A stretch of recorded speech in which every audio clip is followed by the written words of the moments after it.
এবার লক্ষ্মী ভাণ্ডার প্রকল্পের মতোই বেকার ছেলেমেয়েদেরকে দেওয়া হবে ১,৫০০ টাকা থেকে শুরু করে ২,৫০০ টাকা পর্যন্ত। বর্তমানে পশ্চিমবঙ্গ রাজ্য সরকারের এমন একটি অভিনব প্রকল্প রয়েছে। এই প্রকল্পে যদি আপনারা আবেদন করেন, সেক্ষেত্রে ১,৫০০ টাকা থেকে শুরু করে ২,৫০০ টাকা পর্যন্ত আপনাদের ব্যাঙ্ক অ্যাকাউন্টে চলে আসতে পারে। তো বর্তমানে কারা কারা এই প্রকল্পের সুবিধা পাবেন, কীভাবে পাবেন, কবে থেকে পাবেন বা কোথায় আবেদন করবেন, সমস্ত কিছু এক এক করে আপনাদেরকে জানাবো। তাই ভিডিওটা একটু স্কিপ না করে পুরোটা দেখুন। আপনি যদি আমাদের চ্যানেলে নতুন আসেন, অবশ্যই চ্যানেলটিকে সাবস্ক্রাইব করে পাশের বেল আইকনটিকে অন করে রাখবেন। চলুন শুরু করা যাক। তো দেখুন বন্ধুরা, বলা হয়েছে এবার লক্ষ্য যুব, মাসে ২,৫০০ টাকা করে দেবে পশ্চিমবঙ্গ রাজ্য সরকার। তো বুঝতে পারছেন, এবার ছেলেদেরকেও বা বেকার ছেলে মেয়েদেরকেও ২,৫০০ টাকা করে দেওয়া হবে রাজ্য সরকারের তরফ থেকে, এমনই কিন্তু একটা সংবাদ প্রতিবেদনে উঠে এসছে। তো কি কি বলা হয়েছে চলুন এক এক করে আপনাদেরকে বিস্তারিত জানাবো। এই প্রতিবেদনটা আপনারা দেখতে পাচ্ছেন জুন মাসের ৫ তারিখ ২০২৪-এ কিন্তু প্রকাশিত হয়েছে।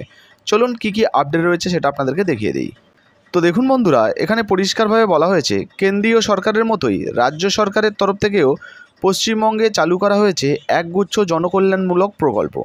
রাজ্যের মুখ্যমন্ত্রী মমতা বন্দ্যোপাধ্যায়ের উদ্যোগে ইতিমধ্যে রাজ্যে একাধিক প্রকল্প দেশের গণ্ডি ছাড়িয়েছে, ইতিমধ্যে স্বীকৃতি পেয়েছে আন্তর্জাতিক স্তরেও। তবে এই মুহূর্তে মুখ্যমন্ত্রীর চালু করা প্রকল্পগুলির মধ্যে আলোচনার কেন্দ্রবিন্দু হয়ে উঠেছে লক্ষ্মীর ভাণ্ডার প্রকল্প, যে প্রকল্পে মহিলাদেরকে ১,০০০ টাকা এবং ১,২০০ টাকা করে দেওয়া হচ্ছে। দেখুন, বলা হয়েছে বিশেষ করে জুন মাসের ৪ তারিখে লোকসভা নির্বাচনের ফলাফল প্রকাশের পর বিরোধীরা বলেছেন লক্ষ্মী ভাণ্ডার দিয়েই ভোট ভাণ্ডার ভরিয়েছেন মুখ্যমন্ত্রী মমতা বন্দ্যোপাধ্যায়। ২০২১-এর ফেব্রুয়ারিতেই রাজ্য জুড়ে চালু করা হয়েছিল এই লক্ষ্মীর ভাণ্ডার প্রকল্প। বর্তমানে এই প্রকল্পের অধীনে সাধারণ পরিবারের মহিলারা প্রত্যেক মাসে ১,০০০ টাকা এবং তপশিলি জাতি এবং আদিবাসী জনজাতি পরিবারের মহিলারা পাচ্ছেন ১,২০০ টাকা করে। তবে এবার লক্ষ্মী ভাণ্ডার প্রকল্প ছাড়াও রাজ্যবাসীর জন্য আরও একাধিক প্রকল্প চালু করা হয়েছে। যেমন তার জন্য রয়েছে কন্যাশ্রী প্রকল্প। এই প্রকল্পে ২৫,০০০ টাকা করে মহিলাদেরকে দেওয়া হয় বা মেয়েদেরকে দেওয়া হয়, অবিবাহিত মেয়েদের। রূপশ্রী প্রকল্পেও ২৫,০০০ টাকা করে বিয়ের জন্য সাহায্য দেওয়া হয়। যুবশ্রী প্রকল্প, সবুজ সাথী প্রকল্প, খাদ্যশ্রী কিংবা কৃষক বন্ধুর মতো মোট ৫০টি প্রকল্প চালু করেছে রাজ্য সরকার। তবে শুধু মহিলারাই নন, এবার রাজ্য সরকারের বেশ কিছু এমনও প্রকল্প চালু করা রয়েছে যেটা কিন্তু পুরুষদের জন্য, অর্থাৎ পুরুষরাও কিন্তু এই প্রকল্পে সাহায্য পাবে, যার মাধ্যমে আর্থিকভাবে লাভবান হবেন রাজ্যের বেকার যুবকরাও। রাজ্যে এমনই একটি জনকল্যাণমূলক প্রকল্প চালু হলো যার নাম হচ্ছে যুবশ্রী প্রকল্প। তো বুঝতে পারছেন, এই যুবশ্রী প্রকল্পেই এবারে কিন্তু ওই অতিরিক্ত টাকা দেওয়ার বিষয়ে বলা হয়েছে। দেখুন, পশ্চিমবঙ্গে বেকার যুবকদের জন্য এমনই একটি জনপ্রিয় প্রকল্প হলো যুবশ্রী প্রকল্প। এই প্রকল্পের মাধ্যমে চাকরি না পাওয়া পর্যন্ত রাজ্যের বেকার যুবকরা ভাতা হিসাবে মাসে ১,৫০০ টাকা থেকে সর্বোচ্চ ২,৫০০ টাকা পর্যন্ত আর্থিক সহায়তা পাবেন। তো বুঝতে পারছেন, যুবশ্রী প্রকল্পে ছেলেদেরকে বা বেকার ছেলে মেয়েদেরকে ১,৫০০ টাকা থেকে শুরু করে ২,৫০০ টাকা পর্যন্ত আর্থিক সহায়তা দেওয়া হবে রাজ্য সরকারের তরফ থেকে, এমনই কিন্তু এই প্রতিবেদনে বলা হয়েছে।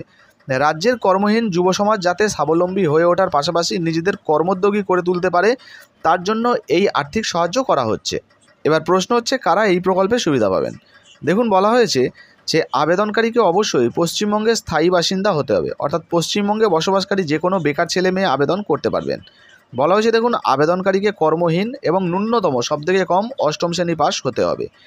এমপ্লয়মেন্ট ব্যাংকে আবেদনকারীর নাম নথিভুক্ত থাকতে হবে। তো আপনাদেরকে জানিয়ে দিই, যারা যারা এখনও পর্যন্ত আবেদন করেননি, আপনারা কিন্তু employmentbank.wb.gov.in এই ওয়েবসাইটের মাধ্যমে অনলাইনে কিন্তু এই প্রকল্পের মাধ্যমে আবেদন করতে পারবেন।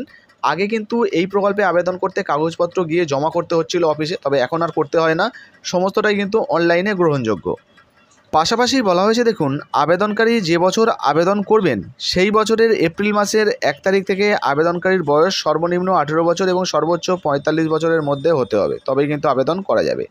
আর সেই সঙ্গে বলা হয়েছে দেখুন, তবে পরিবার পিছু যে কোনো একজনকে এই প্রকল্পের সুবিধা দেওয়া হবে, অর্থাৎ পরিবারের যে কোনো একজন সদস্য কিন্তু এই প্রকল্পের সুবিধা পাবেন। প্রয়োজনীয় কাগজপত্র কী কী লাগবে আপনাদেরকে জানিয়ে দিই। আপনার শিক্ষাগত যে যোগ্যতার কাগজপত্র, আধার কার্ড, ভোটার কার্ড, পাসপোর্ট সাইজের ছবি, ব্যাঙ্ক অ্যাকাউন্টে জেরক্স, এই সমস্ত দিয়ে কিন্তু আপনারা অনলাইনে আবেদন করতে পারবেন। অনলাইনে কীভাবে আবেদন করবেন এর উপরে ভিডিও আমাদের বানানো রয়েছে, আপনারা চাইলে কিন্তু দেখে নিতে পারেন।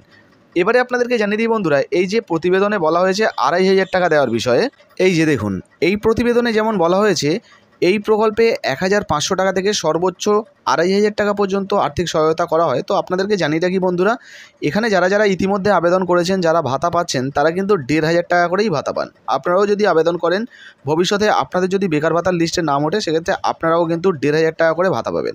ইতিমধ্যে এই প্রকল্পে আপনি আবেদন করেছেন কিনা অবশ্যই নিচের কমেন্ট বক্সে কমেন্ট করে জানাবেন। আর যদি করে থাকেন, ভাতা যদি পেয়ে থাকেন, তাহলে কত টাকা করে পাচ্ছেন সেটাও কিন্তু নিচের কমেন্ট বক্সে কমেন্ট করে জানাবেন।